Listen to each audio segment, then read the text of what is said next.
ئێران چەنیا ئامادەباشی بۆ سازشکردن لەسەر کەمکردنەوەی ڕێژەی پیچاندنی یۆرانیۆم دەردەبڕێت لە پێناو گەیشتن بە ڕێکەوتن لە بەرانبەردا هەڕەشەکانی لە سوپای ئەمریکا و قەوارەی زایۆنی بەردەوامە ئەگەر نەگەن بە ڕێکەوتن و هێرشی بکرێتە سەر. بڕیارە سێشەممە لە ژنێف گەڕێکی نوێی دانوستانی نێوان ئێران و ئەمریکا بەڕێوە بچێت. ئاژانسی هەواڵی BBC لە سەرزاری مەجید تەخت ڕەڤانچی جێگری وەزیری زەرەوە ئێران ئاشکرای کردووە کە تاران ئامادەیە بۆ سازش لەسەر ڕێژەی پیچاندنی یۆرانیۆم لەگەڵ ئیدارەی دۆناڵد ترامپ لە بەرانبەر لابردنی سزاکاندا، واتە دەست بەرداری پیچاندنی یۆرانیۆم بۆ ئامانجی ئاشتی نابێت.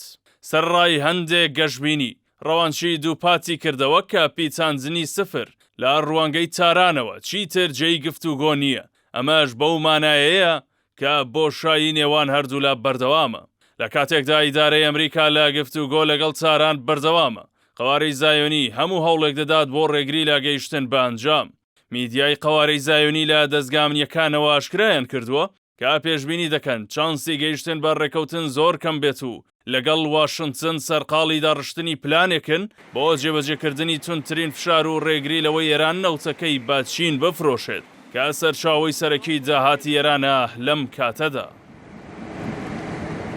چین کە جان بە سزاکانی ئەمریکادا نانێت، گەورەترین هاوردەکاری نەوتە لە ئێرانەوە و زیاتر لە 80% هەناردەی نەوتی ئێران بۆ ئەو وڵاتە دەڕوات.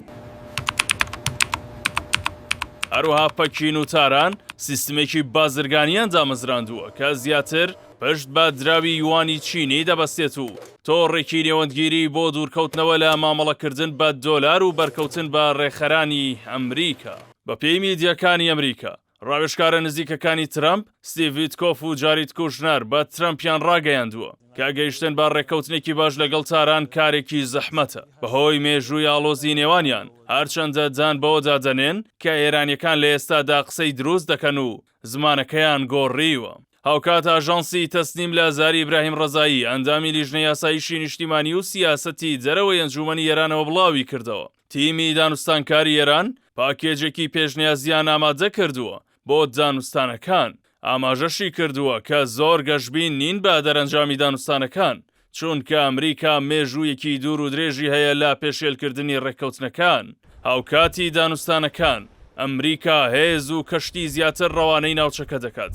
لا نوێترین لێدوانیشیدا عەبدوڕەحیم موسەوی سوپاسالاری ئێران بە زمانی ئاگر و ئاسن وەڵامی ترامپ دەداتەوە و بە ڕاشکاوی هۆشداری دەدات کە جەنگ وانەیەکی مێژوویی دەبێت بۆ ترامپ و دەشڵێت ئەگەر ترامپ جەنگی دەوێت بۆچی باس لە دانوستان دەکات.